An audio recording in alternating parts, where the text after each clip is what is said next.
হাবিবিল করিম বা তালিমিল ফরাইজ, ফরাইজ জানা সম্পর্কে, ফরাইজ সম্পর্কে আপনার ধারণা থাকতে হবে, জ্ঞান থাকতে হবে।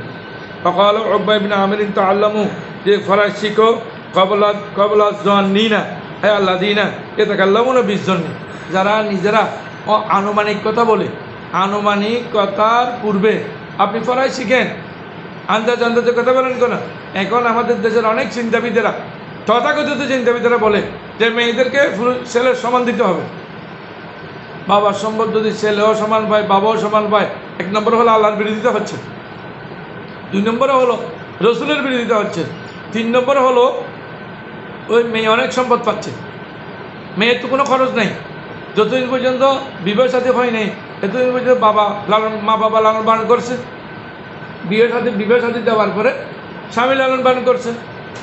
তাইলে এখন মেয়ের তো কোনো খরচ নেই, তো ওই মেয়েকে এত সম্পদ দিলে ছেলেরা কী করবে? ছেলেরা খরচ কেমনি মেনটেন করবে? ওই মেয়েটা যদি ভাইয়ের বাড়িতে আসে, তখন ভাইয়েরা কীভাবে ওনাকে খাওয়াবে, পড়াবে, রাখবে? তো এটা তথাকথিত চিন্তাবিদদের কথা। আল্লাহর কথার উপরে তথাকথিত কোনো চিন্তাবিদের কথা মানলে ঈমান চলে যাবে। এরপরে প্রতি হাদিসে বলেন, আনা আবি হুরায়রা রাদিয়াল্লাহু তাআলা قال قال রাসূলুল্লাহ সাল্লাল্লাহু আলাইহি ওয়াসাল্লাম, হযরত আবু হুরায়রা রাদিয়াল্লাহু তাআলা থেকে বর্ণিত, তিনি বলেন রাসূল করিম ইরশাদ করেছেন, ইয়াকুম ওয়াজ-জান্নাহ, তোমরা আনুমানিক বন্টন করা থেকে অনেক দূরে থাকো। আনুমানিক কোনো বন্টন নেই। ফাইনা জান্নাহ আকদাবুল হাদিস, জানে না এই যে আনুমানিক কিছু করা, ধারণা পোষণ করে কিছু করা, এটা হলো বেশিরভাগ আপনার এই মিথ্যা হয়, মিথ্যা প্রমাণ হয়। ওলা তাজাসসু ওলা তাহাসসু ওলা তাজাসসু, কোনো মানুষের দোষ অন্বেষণ করিও না। ওলা তাহাসসু, তুমি কোনো অবস্থায় দোষ অন্বেষণ করিও না।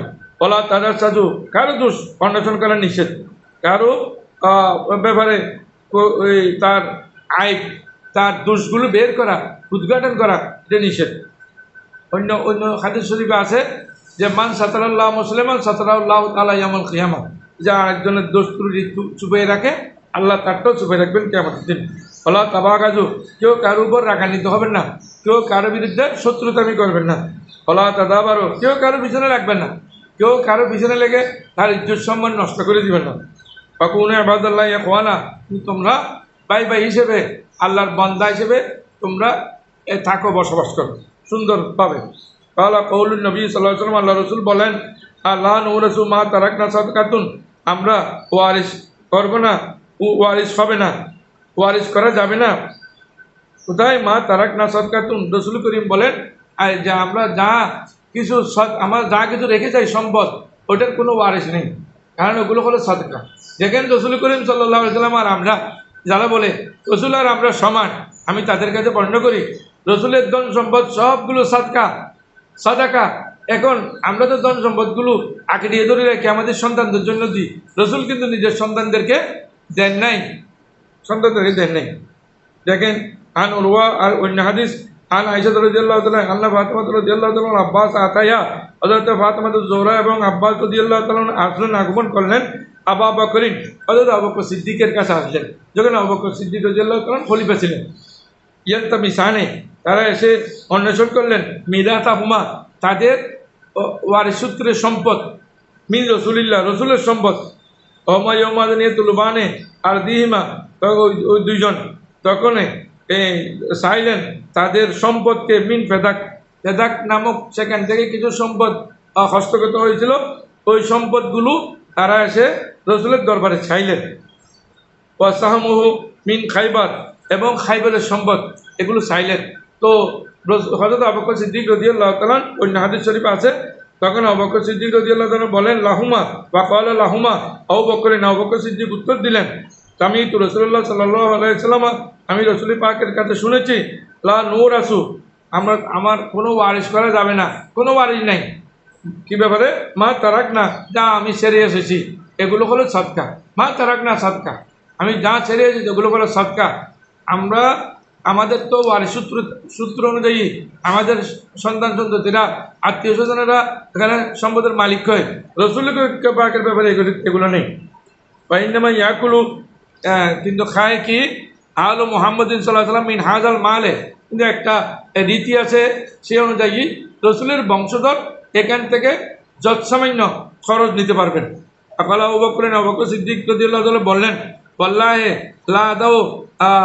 লা আদাউ আমরান রাআইতু রাসূলুল্লাহ সাল্লাল্লাহু আলাইহি ওয়াসাল্লাম ইয়াসনাউ ফীহি ইল্লা সানাতু ফালা ফাহজরাতু ফাহাজরাতহু ফাতিমা ফালাম তুকাল্লিমহু। সুবহানাল্লাহ। তো আবু বকর সিদ্দিক রাদিয়াল্লাহু তাআলা দেখেন অত রসুল পাকের আত্মীয়, রসুল পাকের শ্বশুর না, ওনার রসুলের বংশধরদের জন্য এই সম্পদ জমি দিচ্ছেন না, কারণ বিধান নেই। ওনারা যে আল্লাহ রাব্বুল আলামিন বলছেন ইন্নাল্লাহা ইয়া'মুরুকুম বিল আদলি ওয়াল ইহসান, আল্লাহ যে বলছেন ন্যায় বিচার করতে হবে, ন্যায় বিচারের উপর অটল ছিলেন, আত্মীয় স্বজনের দিকে দেখেন নাই, ও দিতে পারবো না, আপনাদের দিব না, এটা রসুলের বিধান নেই। আবু বকর সিদ্দিক রাদিয়াল্লাহু তাআলা বলেন, ওয়াল্লাহি লা আদাউ আমরান রাআইতু রাসূলুল্লাহ সাল্লাল্লাহু আলাইহি ওয়াসাল্লাম ইয়াসনাউ ফীহি, আমি এমন কোনো কাজ করতে পারবো না যে কাজ রসুল করিম করতে দেখি নাই, সুতরাং আমি আমার নতুন আবিষ্কার কিছু করবো না। রসুল যেহেতু সম্পদের মালিক, কাউকে করে যান নাই, ওয়ারিস সূত্রে পাবে না বলছেন, আমি বলতেছি একই কথা, আমি এটা পারবো না। ইল্লা সানাতু, রসুল যা করেছেন আমি তাই করতে পারবো, এটা হলো সুন্নত। ক্বালা ফাজারাতু ফাতিমাতু ফালাম তুকাল্লিমু হাত্তা মাতাত, ওনাকে হযরত ফাতিমা জোহরা রাদিয়াল্লাহু তাআলা আনহু একেবারে ইন্তেকাল পর্যন্ত ওনার সাথে আর কথা বলেন নাই। হ্যাঁ, তবে এটা তো ইসলামের বিরোধী। ইন্তেকাল পর্যন্ত যদি কথা না বলেন এটা তো ইসলাম বিরোধী হয় না। হযরত ফাতিমা জোহরা রাদিয়াল্লাহু তাআলার সাথে ওনার সাথে আর দেখা হয় নাই, কথা কেমনি বলবেন? হযরত ফাতিমা জোহরা রাদিয়াল্লাহু তাআলা রাগান্বিত হলো ইসলামের ব্যাপারে। শুনেন আরেকটা মশালা শুনেন, ইসলামের ব্যাপারে আপনার সাথে আমার দ্বন্দ্ব হলে আমি আপনাকে ছাড় দিয়ে ইসলামের আইন কানুন ছেড়ে দেবো, এটা হতে পারবে না, এটা করে নিষেধ। সুতরাং আইন কানুন অনুযায়ী আপনি আমার সাথে কথা বললে বলেন, না বললে না বলেন, এটা কোনো ব্যাপারই না।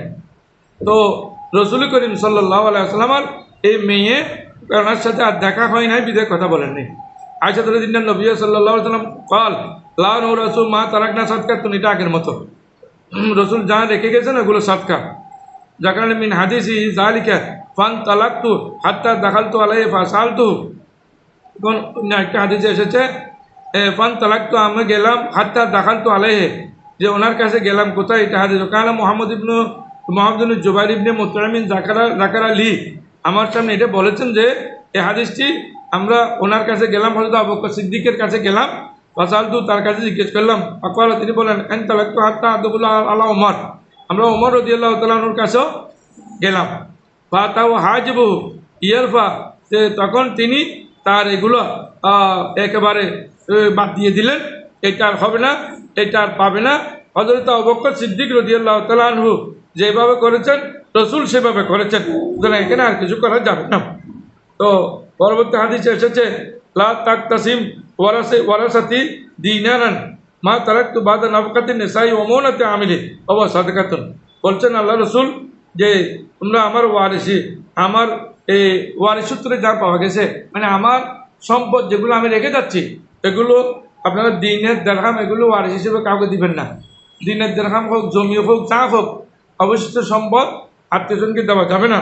বরং মা তারাকতু, আমি যা রেখে গেছি বাদা নাফকাতি নিসাই, আমার পরিবার পরিজনের খরচের পরে যা রেখে গেছি ওটা দেওয়া যাবে না।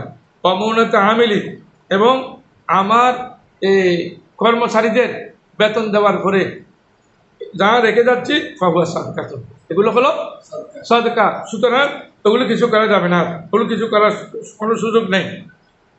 হযরত আব্দুল্লাহ ইবনে মাসলামা রাদিয়াল্লাহু তাআলা বলেন আন্না আজওয়াজুন নবী সাল্লাল্লাহু আলাইহি ওয়াসাল্লাম ইন্না তুওয়াফিয়া রাসূলুল্লাহ সাল্লাল্লাহু আলাইহি ওয়াসাল্লাম আরাদনা বাআসনা ওসমান ইলা আবি বকরিন ইয়াসালনাহু মিরাসাহুন।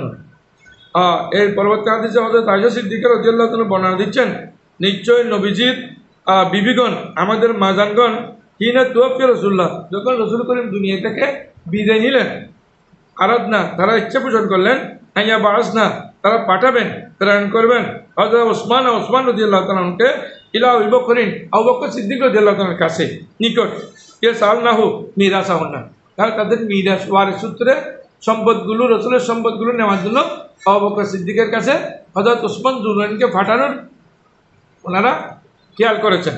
ওয়াকালাত আয়েশাতু, হযরত আয়েশা সিদ্দিকা রাদিয়াল্লাহু তাআলা বলেন, আলাইসা ক্বাদ ক্বালা রাসূলুল্লাহ সাল্লাল্লাহু আলাইহি ওয়াসাল্লাম লা নুরাসু মা তারাকনা সাদাকা, তখন বলে দিলেন যে রসুল করিম একথা বলেন নাই যে আমি যা রেখে যাচ্ছি এগুলো হলো সাদাকা। সুতরাং কৌল নবী সাল্লাল্লাহু আলাইহি ওয়াসাল্লাম মান তারাকা মালান ফালিয়াহলিহি, যদি অন্য কেউ নবীজি ছাড়া অন্য কেউ যদি কোনো সম্পদ রেখে যায় ওটা হলো তার পরিবার পরিজনের জন্য, কিন্তু নবীজির জন্য আলাদা বৈশিষ্ট্য হলো সম্পদ রেখে গেলে ওই সম্পদ ওনার ওয়ারিসেরা পাবেন না, ওনার বিবিগণ বা ওনার আওলাদগণ এটা পাবেন না, বরং এগুলো সৎকা হিসেবে থাকবে। তাহলে নবীজির সাথে আমাদের সাথে তো অনেক তফাৎ আছে। হ্যাঁ, আমাদের লোক হলো সম্পদের দিকে, রসুলের লোক হলো হারিসুল আলাইকুম বিল মুমিনিনা, রসুলের লোক হলো হারিসুল আলাইকুম বিল মুমিনিনা রউফুর রহিম। রসুলের লোক হলো যে বিধর্মী থেকে কেমনে মুসলমান করবেন, জাহান্নামী থেকে কেমনে জান্নাতি বানাবেন, এটা ছিল রসুলের লোক। সুতরাং আল্লাহ রাব্বুল আলামিন এই ফরাইজের আইন কানুনগুলো মেনে আমাদেরকে চলার জন্য তৌফিক দান করুন। আমি ওয়া আখিরু দাওয়ানা আলহামদুলিল্লাহি রাব্বিল আলামিন। আসসালামু আলাইকুম ওয়া রাহমাতুল্লাহ।